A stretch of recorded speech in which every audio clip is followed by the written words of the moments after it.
सियापति रामचंद्र की, पवन सुत हनुमान की, उमापति महादेव की, बोलो जी भाई सब संतन की, भारत माता की, छत्रपति शिवाजी महाराज की, धर्मवीर छत्रपति संभाजी महाराज की, नमः पार्वती पते हर हर।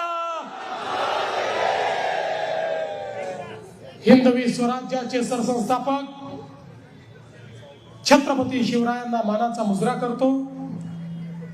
भारतीय राज्यघटनेचे शिल्पकार भारतरत्न डॉक्टर बाबासाहेब आंबेडकर यांना मानवंदना अर्पित करतो। आज या सभेमध्ये मंचावर उपस्थित असलेले मुंबई भारतीय जनता पक्षाचे तरुण तडफदार अध्यक्ष आमदार अमित साटमजी, भाजपच्या नेत्या पूनमताई महाजन, वरिष्ठ आमदार ज्यांनी आमदारकीचा रेकॉर्ड केला ते कालिदास कोळंबकरजी, आमदार प्रसाद लाडजी, आमदार कॅप्टन तमिल सेल्वनजी, आमदार तुकाराम कातेजी, रमेशदादा पाटीलजी, नीरज उबारे, या ठिकाणी उपस्थित पवन त्रिपाठीजी, राजेश शिरवाडकरजी, आपले उमेदवार श्री रवी राजाजी, त्याचप्रमाणे कांताताई नलावडे, श्वेताताई परुळेकर, संदीप सिंह धाम, गजेंद्र धुमाळे, लौरिक यादव, अक्षता तेंडुलकर, अविनाश राणे, मंचावर उपस्थित भारतीय जनता पक्षाचे आणि शिवसेनेचे सर्व नेते मंडळी आणि उपस्थित माझ्या सर्व लाडक्या बहिणी आणि उपस्थित सर्व माझ्या भावांनो, आज मला अतिशय आनंद आहे की आपल्या सगळ्यांचं दर्शन घेण्याकरता या ठिकाणी मी आलो आहे। निवडणुकीचा दौर सुरू झाला, निवडणुकीचं वातावरण सुरू झालं आणि त्या माध्यमातून वेगवेगळ्या प्रकारचे इंटरव्ह्यू सुरू झाले। सुरुवातीच्या काळामध्ये उमेदवारांचे काही इंटरव्ह्यू झाले, मग नेत्यांचे इंटरव्ह्यू झाले, मी देखील काही इंटरव्ह्यू केले। नागपूरमध्ये केला, छत्रपती संभाजीनगरला केला, वेगवेगळ्या ठिकाणी मी देखील 3 इंटरव्ह्यू केले आणि त्या इंटरव्ह्यू मध्ये त्या शहरातले जे काही प्रश्न आहेत त्या प्रश्नांची चर्चा केली, आपण काय केलंय, आपलं काय विजन आहे, हे सगळं त्या ठिकाणी मांडलं। आणि हे सगळे इंटरव्ह्यू करताना मी प्रकट मुलाखती केल्या, पब्लिक मध्ये जाऊन मुलाखती केल्या। पण आता नुकताच 1 दिवसापूर्वी मला टीव्हीवर काही इंटरव्ह्यू पाहायला मिळाला। हा जो टीव्हीवरचा इंटरव्ह्यू होता घरच्या माणसाचा, घरच्यांनीच केलेला इंटरव्ह्यू होता। एकीकडे उद्धव ठाकरे आणि राज ठाकरे साहेब बसले होते आणि दुसरीकडे संपादक साहेब त्यांचा इंटरव्ह्यू घेत होते। त्यांनी प्रश्न विचारायचे, यांनी उत्तर द्यायचं। आणि मग हा जो घरच्या घरी चाललेला इंटरव्ह्यू होता, आपल्याला माहिती असेल मी माझ्या पहिल्या सभेमध्ये सांगितलं, राज ठाकरे आणि उद्धव ठाकरे यांची युती ही कन्फ्युजन आणि करप्शनची युती आहे। आणि ज्यावेळेस मी म्हणालो त्यावेळेस मी कोणाचं नाव घेतलं नाही, कोण कन्फ्युज्ड आहे, कोण करप्ट आहे सांगितलं नाही। पण ज्यावेळेस ही मुलाखत झाली त्या संजय राऊतांनीच त्या ठिकाणी म्हटलं, राज साहेब तुम्हाला फडणवीस कन्फ्यूज म्हणाले आणि उद्धव साहेब तुम्हाला फडणवीस करप्ट म्हणाले। आता मी टोपी फेकली होती, ती संपादक साहेबांनी थेट त्या दोघांच्या डोक्यात घातली आणि त्यांच्यावर अधोरेखित केलं कोण कन्फ्यूज आहे आणि कोण करप्ट आहे। आणि मग या इंटरव्ह्यू मध्ये ते असं देखील म्हणाले की फडणवीसांना काय समजतं, या ठिकाणी भाजपचे नेते आणि महायुतीचे नेते या कोणीच मुंबईमध्ये जन्मलेले नाही. हे मुंबईत जन्मलेले नसल्यामुळे यांना मुंबईचे प्रश्न काय कळतात. आता मी एक सवाल विचारतो. हिंदू हृदय सम्राट शिवसेना प्रमुख बाळासाहेब ठाकरे यांच्यापेक्षा जास्त मुंबई कोणाला माहिती होती का? मुंबईची पल्स, मुंबईची नाडी कोणाला माहिती होती का? त्यांचा जन्म पुण्याला झाला होता, त्यांचाही मुंबईत झाला नव्हता. आणि मुंबईमध्ये जन्मलेले जे स्वतःला सांगतात आम्ही मुंबईत जन्मलो त्यामुळे आम्हाला मुंबई माहिती आहे. आता जन्मून तुम्ही जवान झाले, म्हातारे व्हायला निघाले, तरी मुंबईमध्ये तुम्ही काय केलंय दाखवा ना.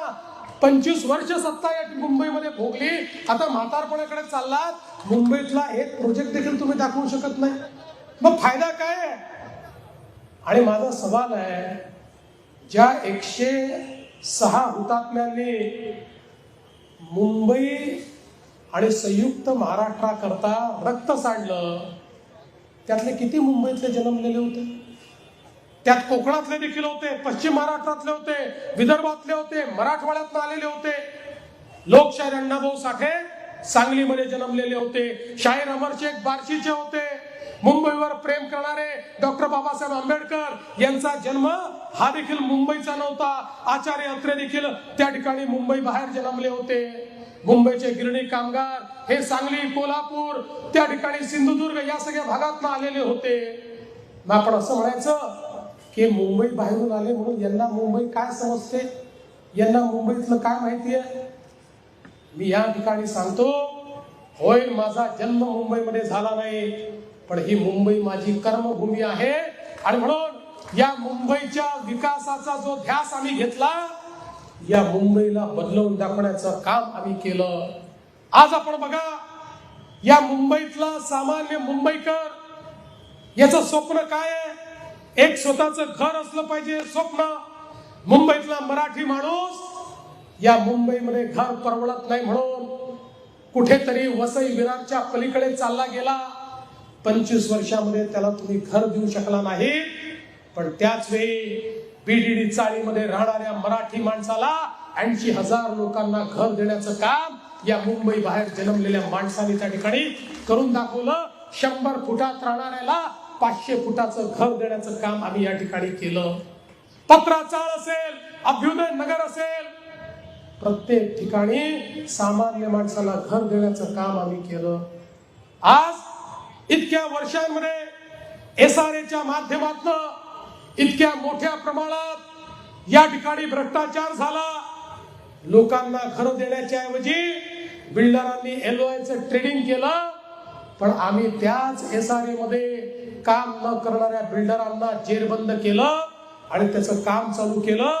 आणि आज अनेक त्या झोपडपट्टीतल्या लोकांना वर्षानुवर्ष ज्यांना भाडं मिळालं नव्हतं त्यांना सरकारच्या वतीनं भाडं देऊन त्या ठिकाणचं डेव्हलपमेंट आम्ही चालू केलं. रिडेव्हलपमेंटच्या माध्यमातून, सेल्फ डेव्हलपमेंटच्या माध्यमातून सामान्य माणसाचं जे घर आहे आणि घराचं जे स्वप्न आहे ते स्वप्न पूर्ण करण्याचा प्रयत्न आम्ही केला. आज धारावी, जिचा उल्लेख राजीव गांधींनी केला होता, पण या धारावीचं कधीही रिडेव्हलपमेंट होऊ शकलं नाही. आज धारावीचं डेव्हलपमेंट आम्ही सुरू केलं. आणि पुन्हा एकदा सांगतो, धारावीमध्ये बसलेले जेवढे पात्र झोपडपट्टी धारक आहेत त्या सगळ्यांना धारावी मध्येच आम्ही घर देणार आहे, कोणालाही बाहेर काढणार नाही. आणि एवढंच नाही, आता मला या ठिकाणी कुंभारवाड्याचे लोक भेटले. आम्हाला माहिती आहे धारावी हे केवळ एक ॲग्लोमरेशन नाही, केवळ एक झोपडपट्टी नाही आहे, ते एक आर्थिक स्रोताचं केंद्र आहे. चामड्याचा बिझनेस असेल, पॉटरीचा बिझनेस असेल आमच्या कुंभार समाजाचा. आणि म्हणून आम्ही निर्णय केला की त्यांनाही त्यांचा जो धंदा आहे तो त्याच ठिकाणी चालला पाहिजे. त्यांना त्याच ठिकाणी चांगल्या व्यवस्था देणार आणि नुसत्या व्यवस्था देऊन थांबणार नाही. तर त्यांना धारावीचं रिडेव्हलपमेंट झाल्यानंतर त्यांच्या धंद्यासोबत 5 वर्ष कुठले टॅक्सेस भरावे लागणार नाही. टॅक्सेस मधून देखील त्यांना सूट आम्ही देणार. आज जो अपात्र देखील आहे त्यालाही आम्ही निर्णय केला की त्यालाही आम्ही घर देऊ, त्यालाही आम्ही त्या ठिकाणी सोडणार नाही. आणि म्हणून बंधू भगिनींनो, आज या मुंबईमध्ये मोठ्या प्रमाणात विकासाची कामं, या मुंबईकरांचं घरांचं स्वप्न हे पूर्ण करण्याचं काम आपल्या सरकारच्या माध्यमातून आपण केलंय. आणि 25 वर्ष ज्यांच्या हाती मुंबई दिली, त्यांनी या मुंबईच्या महानगरपालिकेत काय केलं? तुमच्या जीवावर जे निवडून गेले, या मुंबईच्या महानगरपालिकेमध्ये 3 लाख कोटी रुपयाचा घोटाळा यांनी केला. रस्ते खाल्ले, नाले सफाईचा कचरा खाल्ला, कोविड काळात खिचडी खाल्ली, डेड बॉडी बॉक्सचा घोटाळा केला, प्रेताच्या टाळूवरचं लोणी काढलं. अरे जे कफन त्या ठिकाणी मेलेल्या लोकांना घालायचं होतं, त्या कफनमध्ये देखील भ्रष्टाचार करण्याचं काम यांनी केलं. पीपी किटचा घोटाळा, ऑक्सिजन प्लांटचा घोटाळा, कोविड सेंटरचा घोटाळा, पत्रा चाळीचा घोटाळा, दलित वस्ती योजनेत घोटाळा, कचरा वाहतुकीत घोटाळा, मिठी नदीमध्ये घोटाळा, बार मालकांकडनं वसुली. एवढंच काय, घोटाळा करता करता हे इतके घोटाळेबाज झाले की यांनी बाळासाहेबांच्या हिंदुत्वात देखील घोटाळा केला. आणि हिंदुत्व सोडून त्या ठिकाणी कोणाचा हात पकडला हे सांगण्याची आवश्यकता नाही आहे. पण आम्ही बघा, या मुंबईमध्ये अटल सेतू केला, या मुंबईत कोस्टल रोड केला, या मुंबईमध्ये आम्ही लोकांना घरं दिली, या मुंबईच्या सबअर्बन रेल्वेला त्या ठिकाणी आधुनिक आम्ही केलं, या मुंबईमध्ये एसटीपी आम्ही केले, या मुंबईमध्ये कॉन्क्रीटचे रस्ते आम्ही केले, या मुंबईमध्ये उद्यानं आम्ही केली, या मुंबईची सफाई आम्ही केली, या मुंबईमध्ये आज वॉटर ट्रान्सपोर्ट आम्ही सुरू केलं. बंधू भगिनींनो, या मुंबईची लाईफलाईन असलेली आपली सबअर्बन रेल्वे म्हणजे आपली लोकलची ट्रेन, या ट्रेनचे प्लॅटफॉर्म आम्ही मोठे केले, या ट्रेनचे डब्बे आम्ही वाढवले, इथे एस्कलेटर्स लावले, स्टेशन चांगलं केलं, पॅसेंजर करता एम्युनिटीज केल्या, नवीन सिग्नलिंग सिस्टीम लावली. आणि हे सगळं करत असताना काही लोक आम्हाला भेटले आणि म्हणाले, साहेब तुम्ही अन्याय करताय. मी म्हटलं काय अन्याय आहे? म्हणाले तुम्ही मेट्रो आणली, मेट्रोवाल्यांना स्वच्छ कोच आहे, त्या कोचचा दरवाजा लागतो, तो AC कोच आहे, आणि आम्ही मात्र या लोकलमध्ये लटकून चालतो, लोक पडतात, दरवाजा नाही, त्या ठिकाणी उन्हाळ्यामध्ये इतका घाम येतो, इतकी गर्दी असते, त्यामुळे आमच्यापेक्षा चांगलं तुम्ही मेट्रोवाल्यांना दिलं. ती गोष्ट मला एकदम मनाला लागली. मी माननीय मोदीजींच्या नेतृत्वात त्या ठिकाणी आमचे जे रेल्वे मंत्री काम करतात, अश्विनी वैष्णव, त्यांच्याकडे गेलो आणि त्यांनी आणि आम्ही मिळून निर्णय केला की आता आपली जी सबअर्बन रेल्वे आहे, याचे देखील जे डब्बे आहेत, याचे देखील जे कोच आहेत, त्याचे दरवाजे बंद होतील आणि ते कोच AC असतील. AC कोच मेट्रो सारखे हे आम्ही सबअर्बन रेल्वेला देणार आहोत. टाळ्या याच्यावर नका वाजवू, मी पुढचं जे सांगणार आहे त्याच्यावर टाळ्या वाजवा. सबअर्बन रेल्वेला लोकलला AC डबे दिल्यानंतरही त्याच्या तिकिटाचा दर 1 रुपयाने देखील आम्ही वाढवणार नाही, असा निर्णय आम्ही त्या ठिकाणी केला. म्हणजे पुढच्या काळामध्ये मेट्रो सारखे डबे हे या ठिकाणी आपण देणार आहोत. आपल्याला कल्पना आहे, आज या ठिकाणी मोठ्या प्रमाणात आपण प्रयत्न करून मेट्रोचं काम सुरू केलं. आज चेंबूरच्या सगळ्या परिसरामध्ये वेगवेगळी मेट्रोची कामं आपल्याला पाहायला मिळतात. मेट्रो 2B जी आहे, DN नगर ते मंडाले, मानखुर्द ते डायमंड गार्डन, चेंबूर, पहिल्या टप्प्यातील 5 स्थानकांची जी कामं आहेत ती अंतिम टप्प्यात आहेत. त्याची सुरक्षा चाचणी चालली आहे.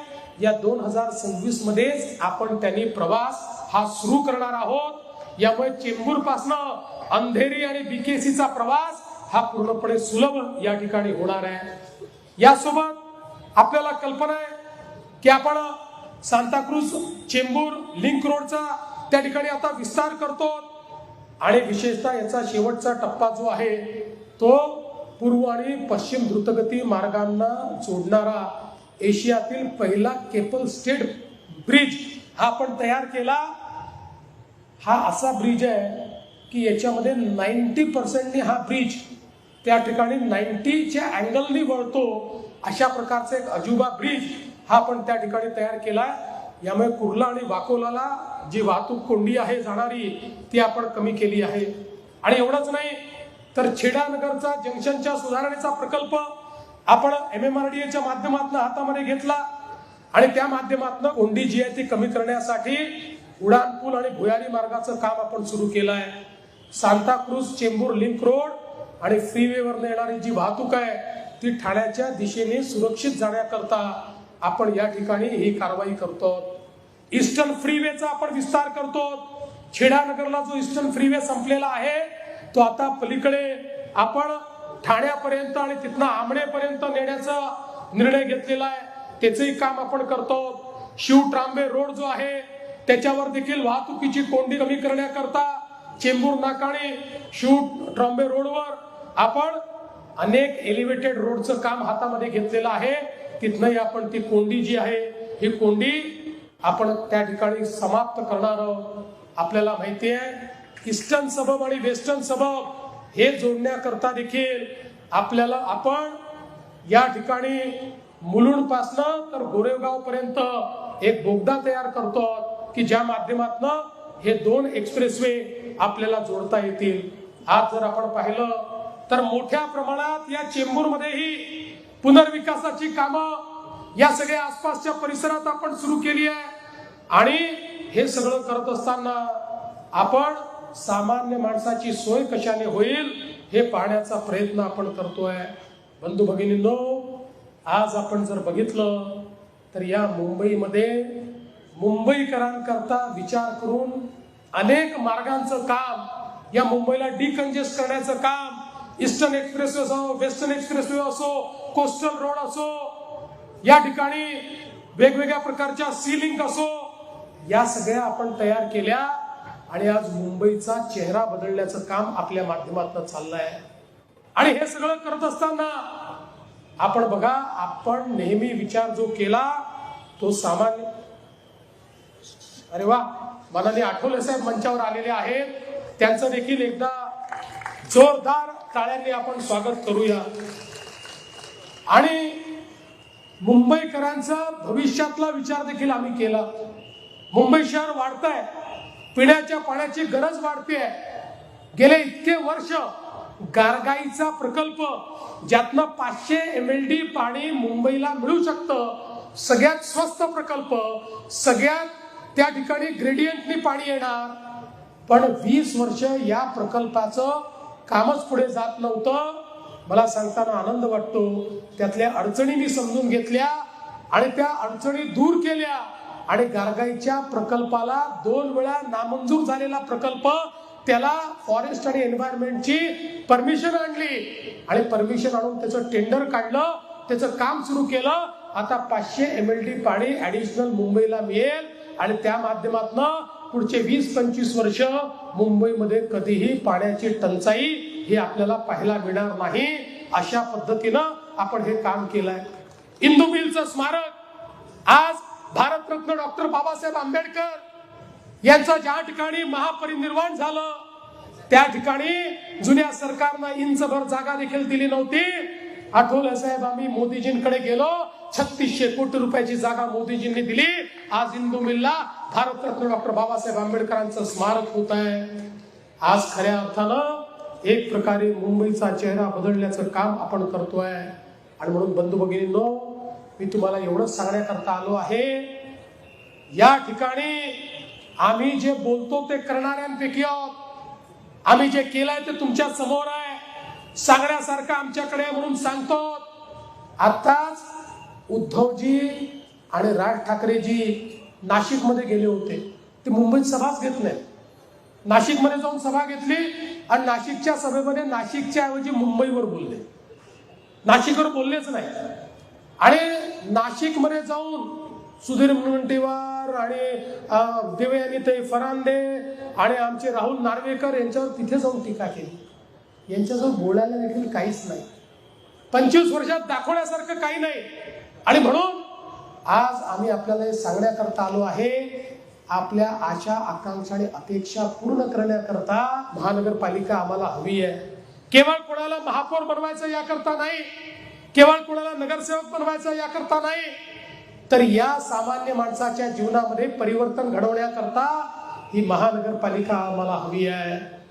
बंधू भगिनींनो, मागच्या विधानसभेच्या निवडणुकीमध्ये आपल्या आशीर्वादाने आम्हाला एक प्रचंड मोठं बहुमत मिळालं.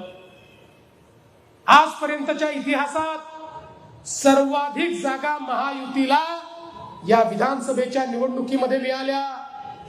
आणि या जागा मिळाल्यानंतर काही लोकांनी बोलणं सुरू केलं, आता या महायुतीवाल्यांना इतक्या जागा मिळाल्या, आता यांना कोणाची गरज नाही. हे पहिलं काम काय करतील? लाडकी बहीण योजना बंद करतील. 1 वर्षापेक्षा जास्त कालावधी झाला, लाडकी बहीण योजना सुरूच आहे. आणि लाडक्या बहिणींनो, चिंता करू नका, जोपर्यंत तुमचा देवा भाऊ आणि तुमचे शिंदे भाऊ या ठिकाणी आहेत तोपर्यंत लाडकी बहीण योजना बंद होणार नाही. या उलट मी तर आमच्या सगळ्या उमेदवारांना सांगतोय, ही आमची लाडकी बहीण तुम्हालाही निवडून देणार आहे. पण तुम्ही निवडून आल्यानंतर माझ्या लाडक्या बहिणींना केवळ लाडकी बहीण ठेवू नका, त्यांना लखपती दीदी बनवा. लखपती दीदी. आता मोदी साहेबांनी लखपती दीदीचा कार्यक्रम दिलाय. महाराष्ट्रामध्ये 50 लाख लखपती दीदी तयार झाल्या. पुढच्या 4-5 महिन्यात आमच्या 1 कोटीपर्यंत हा आकडा जाईल. 1 कोटी माझ्या लाडक्या बहिणी या लखपती दीदी असतील. त्यामुळे पुढच्या काळामध्ये ही महानगरपालिका निवडून आल्यानंतर ज्यावेळी मी तुम्हाला भेटेन, तुम्ही वॉर्डात काय काम केलं हे तर विचारेनच, पण त्यासोबत पहिला प्रश्न माझा असेल की तुमच्या वॉर्डामध्ये माझ्या किती लाडक्या बहिणींना तुम्ही लखपती दीदी केलं याचा हिशोब मला द्या. हा प्रश्न देखील या ठिकाणी मी विचारणार आहे.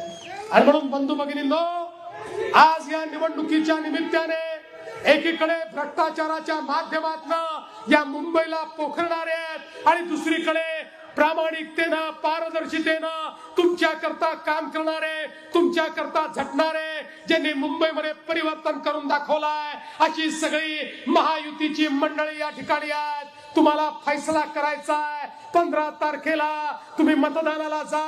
मतदानाला गेल्यानंतर ज्या मशीनवर कमळ किंवा धनुष्यबाण असेल त्याची बटन दाबा, निर्धास्तपणे बाहेर या. 16 तारखेपासून या ठिकाणी ज्यावेळी महानगरपालिका आमच्या हातामध्ये येईल, 15 तारखेला तुम्ही आमची काळजी घ्या. 16 तारखेपासून 5 वर्षाकरता तुमच्या काळजीची गॅरंटी महायुतीच्या वतीनं आम्ही या ठिकाणी घेतो. एवढंच बोलतो आणि माझे 2 शब्द संपवतो. जय हिंद, जय महाराष्ट्र.